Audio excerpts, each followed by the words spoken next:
Alright, this is going to be a video on basic hand building, and today we're going to do creating a cylinder. So what you're going to need is you're going to need cardboard or some form of absorbent that you can easily move while you're hand building. This will make it a lot easier to build your cylinder. The first thing you want to do when creating a cylinder is you want to create the base.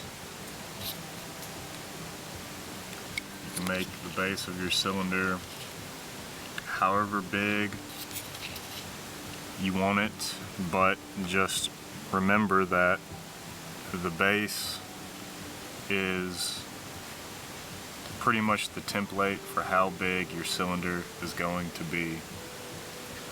So if I have a base this big, then I could assume that my walls are going to have to at least cover around the base of this cylinder and build up.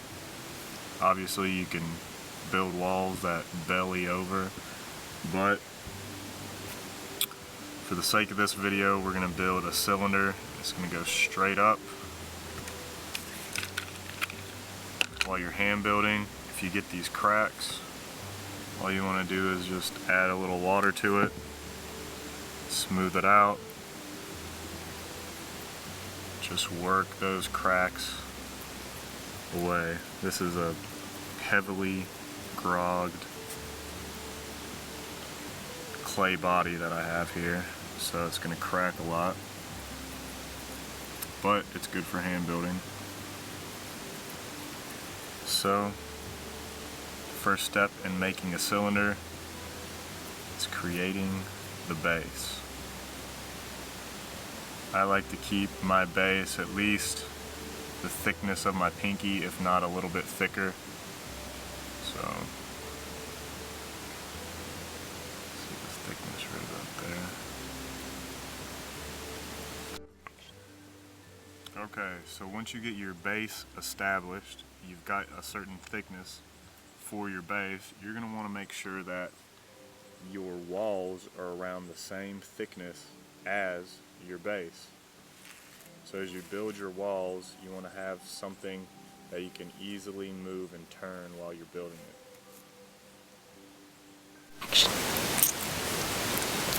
So after you've made your base, the next thing you want to do is you want to build up your walls. And to build your walls for your cylinder, you need to create coils. The easiest way to do that is to start it by hand. You're just going to squeeze down and try and make something that kind of looks like this. And after it's all about even, you're going to put it on the table or whatever you're using at the time to set your cylinder on. You're going to use that to roll out your coil. And you want to keep your coil around half an inch in thickness.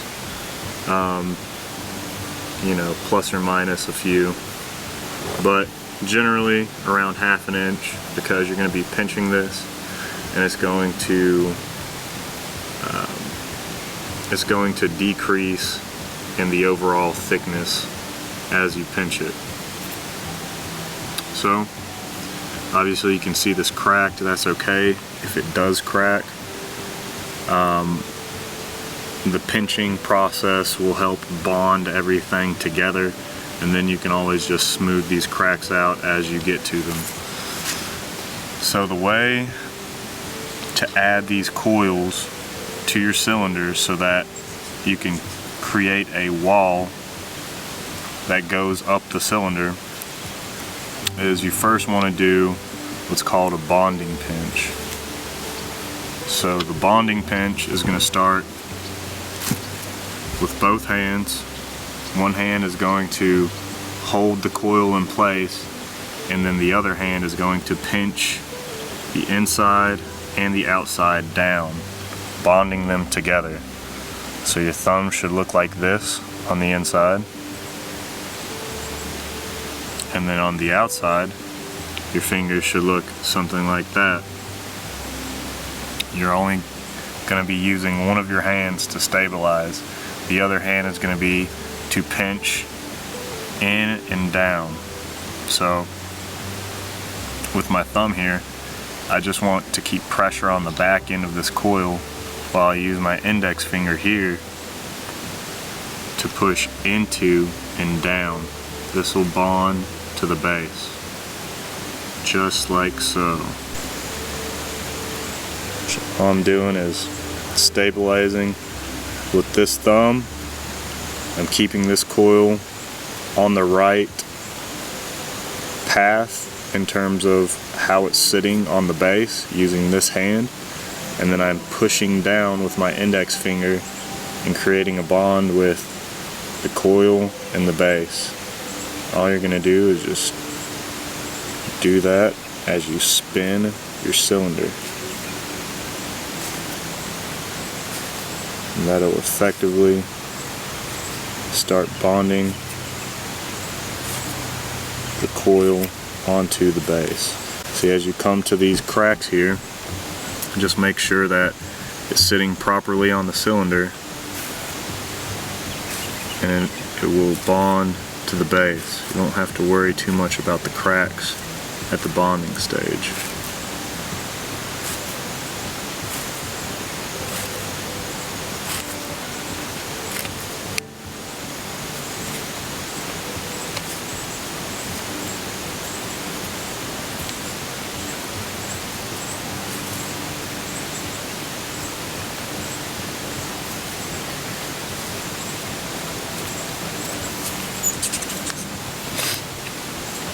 That's adding a coil. So you've added your first coil. You see some cracks, and that with the clay that's heavily grogged, it's going to have cracks in it. But they're easily worked out with a little bit of water.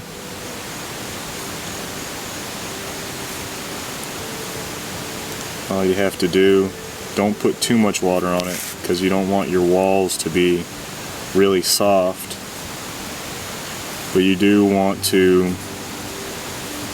get the inside of that crack moist and make sure that it is bonding properly with the rest of the coil. So what I like to do after I've put on the first coil and I've bonded it, I like to go ahead and seal this opening here. You can see there's kind of like an opening where it may not have bonded fully, and all you're going to do is, you could use your finger, you could use some tool that can easily get in there, but you're just going to rub that crack in, and it should just start to fuse in with the coil. If you're having trouble with it fusing in to the coil, the base fusing into the coil, then I would suggest just getting a little bit of clay, and you would roll that into a thin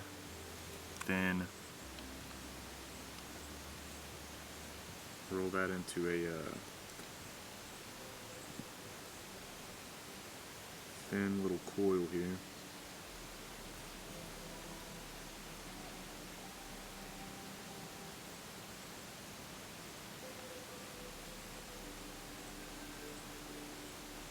And once you get it into a thin coil, you would just apply that to the crack. So you would take the coil, you'd find the crack. I don't have one here, but just say that the crack wasn't closing as you were rubbing it and trying to fuse it together. You would just place a coil on the inside of here, and then you would just push down, push in, and fuse that together. It makes it a lot easier. It's not as sharp of an edge here anymore. That's all you would do to close up that coil. Okay, so to build up your cylinder, all you're going to do is you're just going to keep creating more coils. You can roll these out all at once, or you could do it one at a time. I think doing it one at a time would be better.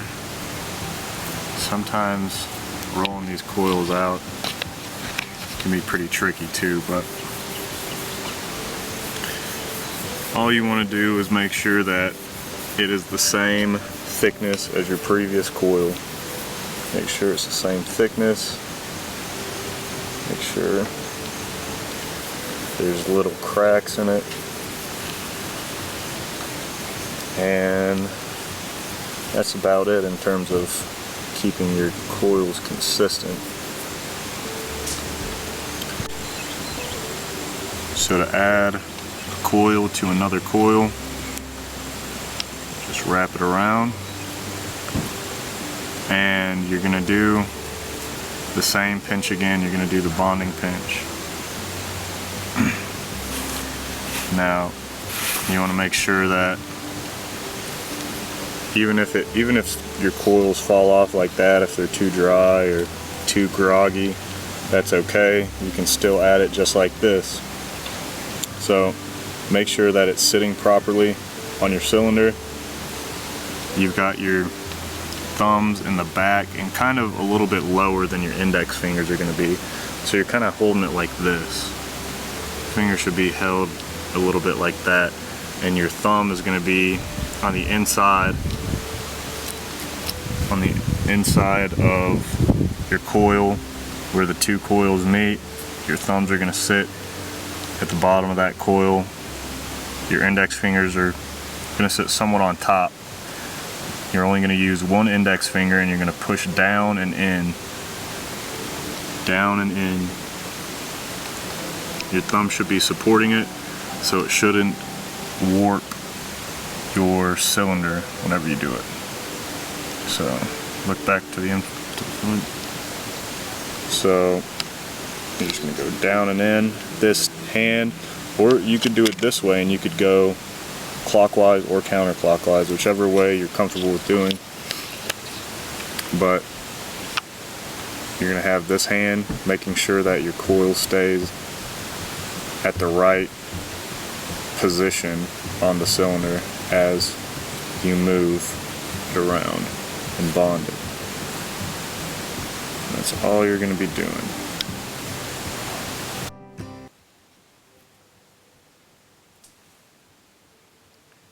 So you've got this piece that came off of your coil. That's okay. What you want to do is just push it in, push it down. So I'm not bonding it together right now, but I'm making sure that it's staying in that crack. And I'm just going to keep bonding, pushing down.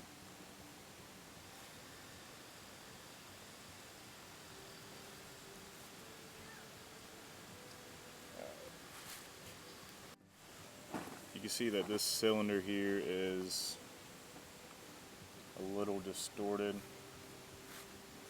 and a way to get it back on track is to do a compression pinch. If you feel like your walls are starting to expand out a little too much, you could do what's called a compression pinch and pretty much compress your walls in and up. So to do that, you're going to use both hands, same as bonding, except you're going to put pressure evenly with both hands, almost like a clamp down, and you're going to pull in, clamp down and pull in. And you're going to try and cover with your fingers the entire body of the cylinder. So whenever you're closing it in and pinching, doing those compression pinches, you want to try and reach all the way to the bottom, so that you're not just doing one coil, you're doing the entire cylinder, which is only going to help it look more symmetrical and help everything go up at the same time.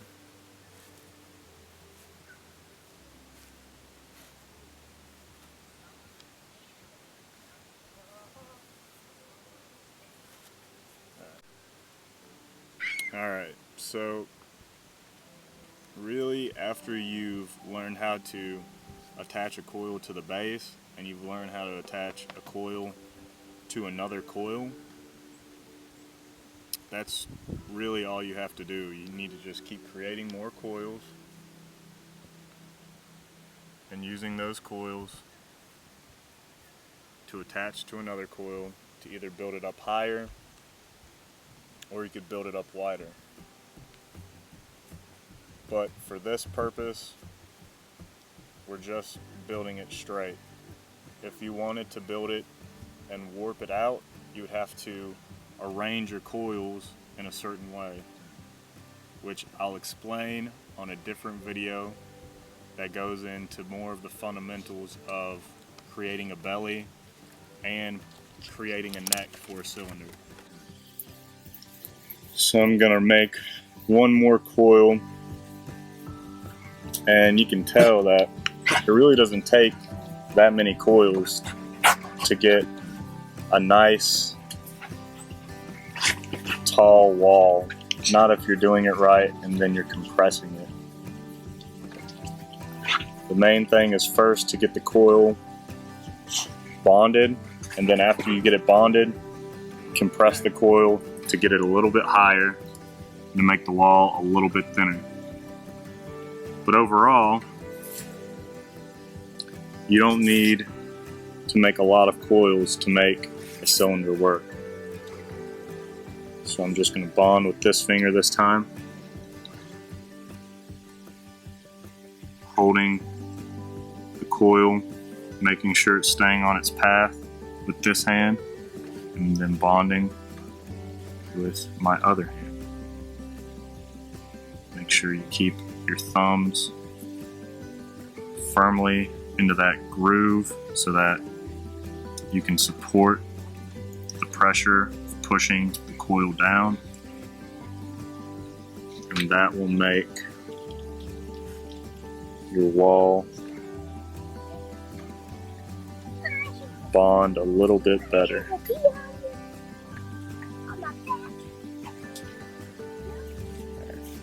So it's a little distorted too. All you got to do, since you've already compressed and straightened this first coil down, you got to do is make sure you're trying to get it, all fingers, pressing, squeezing at the same time. That should make a nice cylindrical form.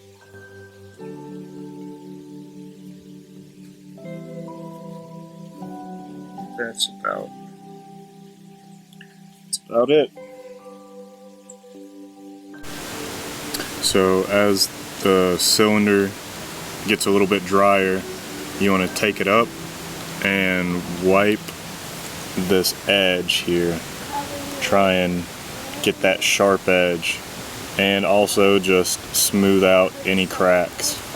If you pick it up a little too early and your walls aren't thick or it's just not dry enough yet, you could deform your cylinder, so be careful of that. And that's about it. That's the basics of building a cylinder.